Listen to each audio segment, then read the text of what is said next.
مومنوں پڑھتے رہو تم اپنے آقا پر درود، ہے فرشتوں کا وظیفہ الصلاۃ والسلام۔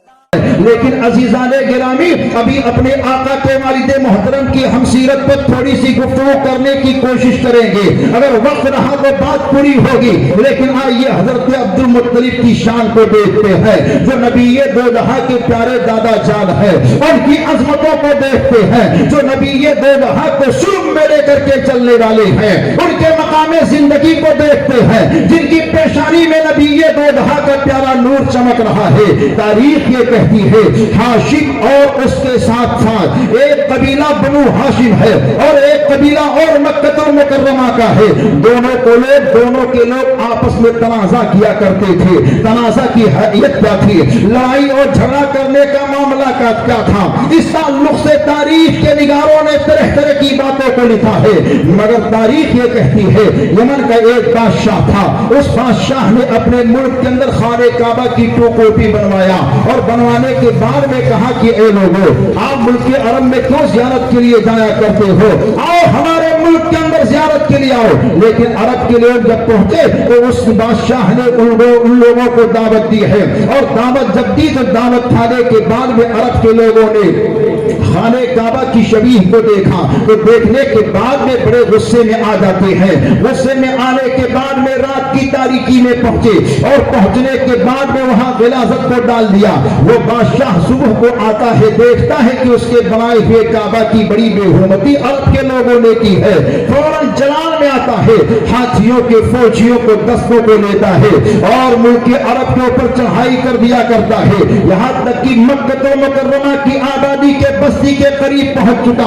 ادھر حضرت عبد المطلب کے اونٹ چل رہے تھے، اس نے سارے اونٹوں کو گرفتار کروا لیا اور معلوم یہ ہوا کہ یہ سردار مکہ حضرت عبد المطلب کے اونٹ ہے۔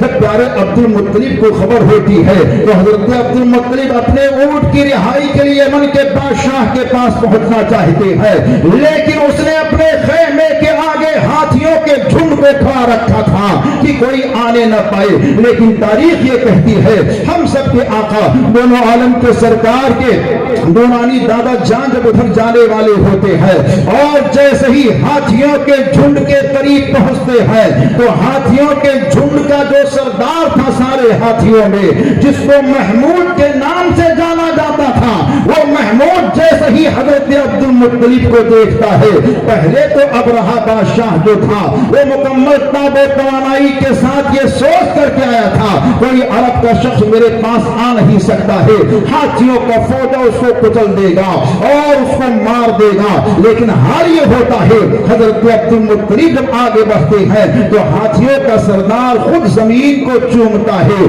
پیشانی کو جھکاتا ہے۔ اب رہا بادشاہ حیران و پریشان ہو گیا ہے اور فیلبانوں سے کہا آخر کیا معاملہ ہے؟ کہا دیکھو بات کو سمجھ میں نہیں آ رہی ہے، البتہ میرے ذہن نے کیا دیکھا کہ یہ مکے کا سردار جب آ رہا تھا تو اس کی پیشانی کے اندر ایک نور چمک رہا تھا، شاید یہ ہاتھیوں کا سردار اسی نور کی تعظیم کے لیے ایسا کیا ہے۔ حال یہ ہوتا ہے حضرت عبد المطلب بادشاہ کے پاس پہنچ جاتے ہیں، آپ نے کہا میرے اونٹ کو میرے سپرد کر دو۔ اس نے کہا آپ سے زیادہ بیوقوف میں نے دیکھا نہیں ہے، آپ کعبے کے متولی ہے، خانہ کعبہ کے سردار ہے اور سردار مکہ ہے، مگر آپ کو خانہ کعبہ کی فکر نہیں ہے۔ میں ہاتھیوں کے فوج کو لے کر کے آیا ہوں، جو خانہ کعبہ کو ڈھانے کے لیے آیا ہوں اور تم کو اپنے اونٹ کی فکر ہے۔ تو حضرت عبد المطلب یہ کہتے ہیں چونکہ میں اونٹ کا مالک ہوں اس وجہ سے مجھے اونٹ کی فکر ہے، خانہ کعبہ کا مالک جو ہے اس کی محافظت وہ خود کرے گا۔ وہ آگ ببولا ہو جاتا ہے اور اس کے بعد میں ہاتھیوں کے فوج کو دوڑانا شروع کر دیتا ہے، چاہتا یہ ہے کہ کسی طرح خانہ کعبہ کی دیوار کو گرا دی جائے، مگر عرب کے ذی شعور لوگ جو تھے کمزور تو تھے مگر دل ان کا غنی تھا، پہاڑ کی بلندی پر بیٹھ کر کے دیکھتے تھے کہ قدرت کے کرشمے کو دیکھتے ہیں کہ اللہ وحدہ لا شریک کس طرح اپنے گھر کی حفاظت کرتا ہے۔ معبود برحق نے چھوٹے چھوٹے پرندوں کو بھیجا جس کا ذکر قرآن